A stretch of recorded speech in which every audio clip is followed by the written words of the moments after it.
Welcome to the deep dive. Today we're jumping into, well, a really gripping narrative. It's a transcript from a YouTube science fiction story. Ah, yes, the one called Congratulations, you just declared war on the most lethal species alive. From Galactic HFY. That's the one. And it's fascinating because, using fiction like this lets us dissect these huge moments Exactly, like a really disastrous first contact scenario. We can really get under the hood and look at the decisions, the miscalculations. without real-world consequences muddying the waters. Right. So our mission here is to figure out how this initial meeting goes so spectacularly wrong. Like, how does it escalate so fast? And we want to understand the power dynamics. What happens when a species that looks weaker on paper just completely surprises a more established power? We'll trace it, all the first missteps, the war itself, and then this completely unexpected, well, aftermath. And for you listening, if you're interested in how power can shift, like dramatic, Or the massive mistake of underestimating someone. or just the long-term ripple effects of conflict, even one sparked by something small. Yeah, like a gesture. Then this deep dive, it should offer some really compelling stuff to think about. Definitely. Fictional but insightful. Okay, so let's start right at the beginning. Earth arrives, Captain Jack Harrison representing. And their goal is pretty straightforward, right?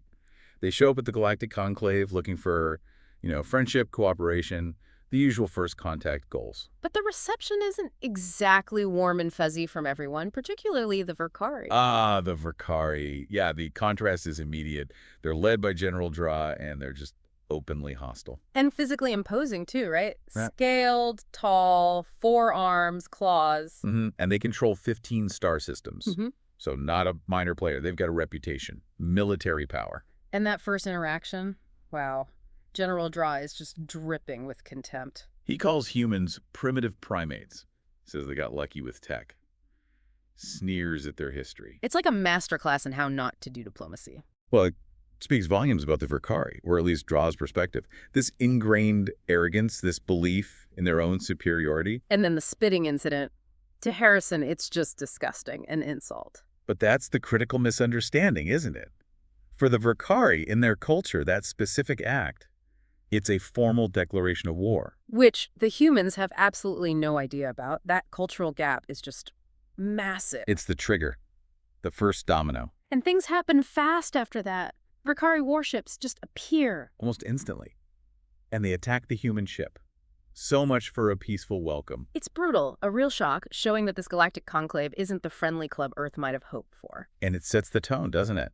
This wasn't just a random skirmish. It was calculated, an ambush. It shows the Verkari act fast, ruthlessly. Puts humanity immediately on the back foot. Right. So the Verkari clearly thought they had humans figured out, Yeah. and they were so wrong. Their high command's assessment. It's almost funny if it weren't so dangerous. They see humans as physically weak. Yeah, soft body, no natural armor, no claws, poor senses, even fragile bones because of low gravity. It's all surface level stuff. And technologically, just lucky.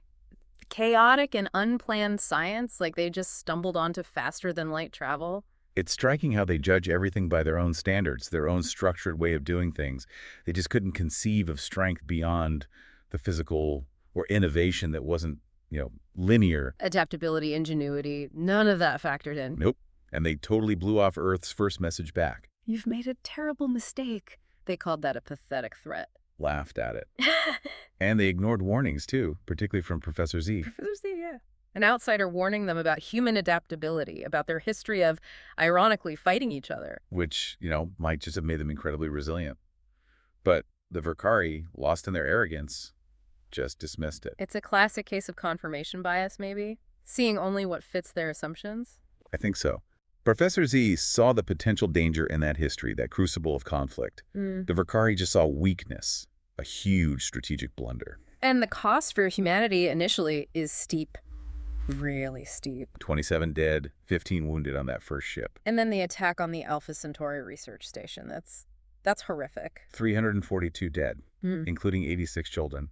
That changes the entire nature of the conflict. Absolutely. It's not just military strategy anymore. It becomes deeply personal, emotional. That kind of loss, especially the attack on civilians, on children, it ignites something fierce, something the Verkari clearly didn't anticipate. And that's when Earth unifies, like instantly. All those old Earth rivalries, Yeah. gone overnight. facing this common existential threat. And that rallying cry, "You've made a terrible mistake."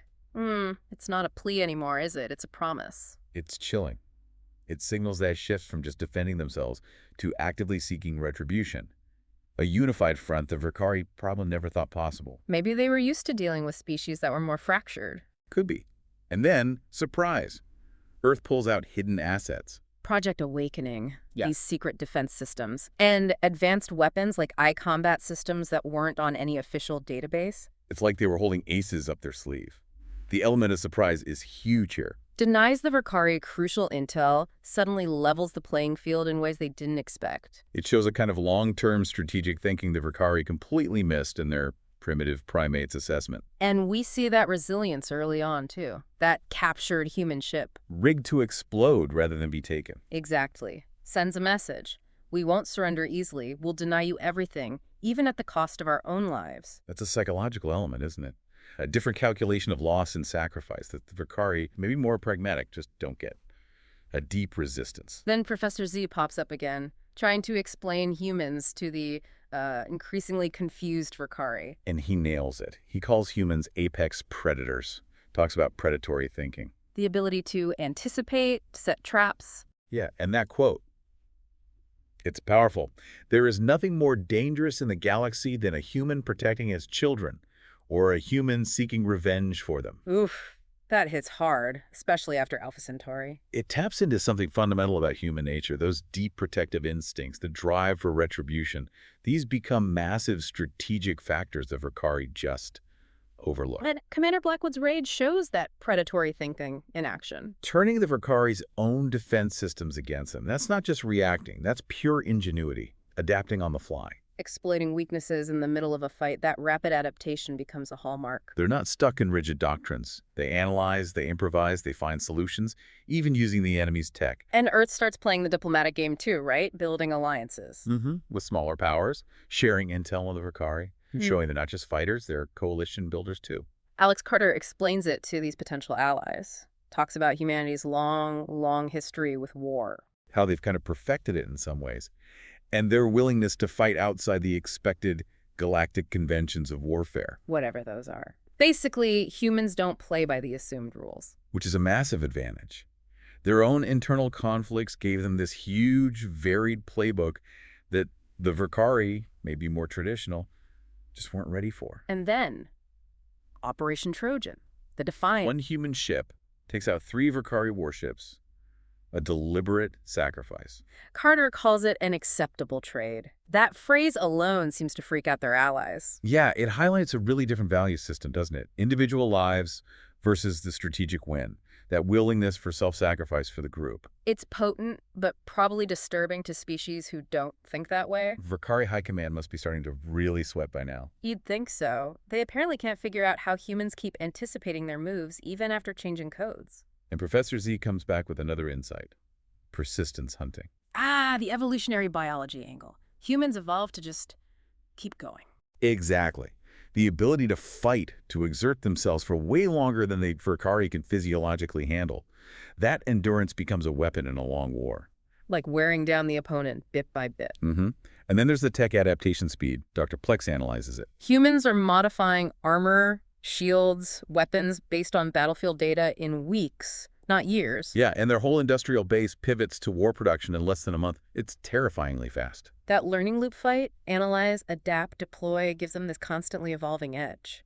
The Verkari system seems much more rigid. So inevitably, the tide turns. The Verkari realize this isn't winnable. They try to sue for peace, offer to go back to how things were before the war. But it's too late for that. Admiral Reeves slams the door shut. Unconditional surrender, full reparations, nothing less. Because the stakes changed after Alpha Centauri, Yeah. after the civilian deaths. It's not about borders anymore, it's about accountability. Justice. The Verkari just didn't get how much that attack would harden humanity's resolve. Another miscalculation. So, cornered, desperate, they launch one final, massive attack, straight at Earth. A huge fleet, somehow bypassing the outer defenses. A real Hail Mary. But it just shows they still don't understand. They think hitting the heart will break the spirit. But Earth was ready. Earth Defense Protocol Dragon. Sounds ominous. It is. A whole hidden network of weapons. Disguised asteroids, satellites, space junk. suddenly revealing teeth. And it's not just the military, the entire civilian population mobilizes. Mining ships, passenger liners, attacking warships.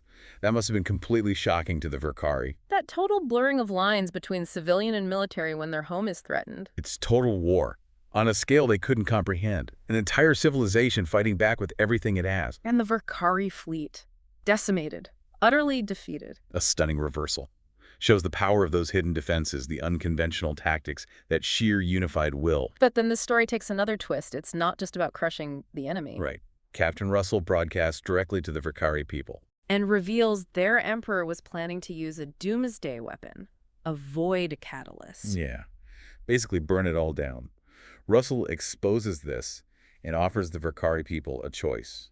Help humanity stop their own leader. That's a bold move, shifting from military victory to political maneuver. It's incredibly savvy, offering an alternative to annihilation, planting seeds of doubt and rebellion. And it works. The Verkari citizens actually rise up. Overthrow the emperor, establish a new democratic government, the Verkari Federation. Wow, that's unexpected. Shows the power of information, maybe. And offering an off-ramp. Absolutely. Right. Humanity provided a path away from destruction, and the Verkari took it, leading to huge internal change. And what happens next is even more surprising. The rebuilding, humans and the new Verkari Federation working together. Side by side, repairing infrastructure, providing medical aid, former enemies.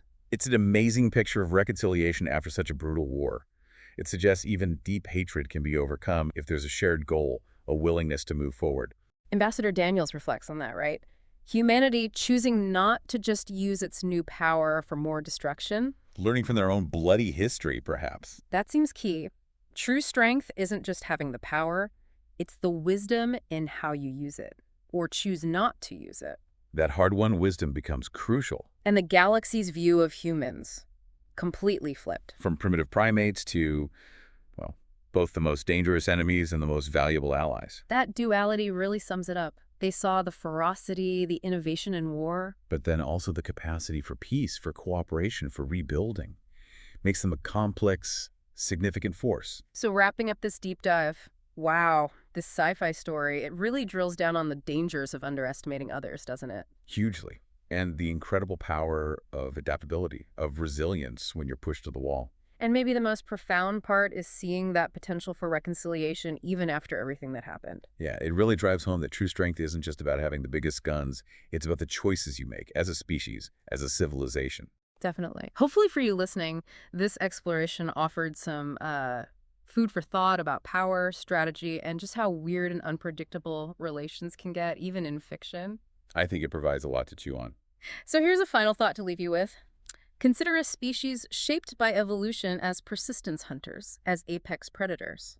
How does that core nature influence their approach not just to war, but maybe even to how they build peace afterwards? That's interesting. And what does this story really say about lethality in space? Is it just firepower? Or is it something deeper, more nuanced, maybe psychological resilience, adaptability? Something to ponder. Until our next deep dive.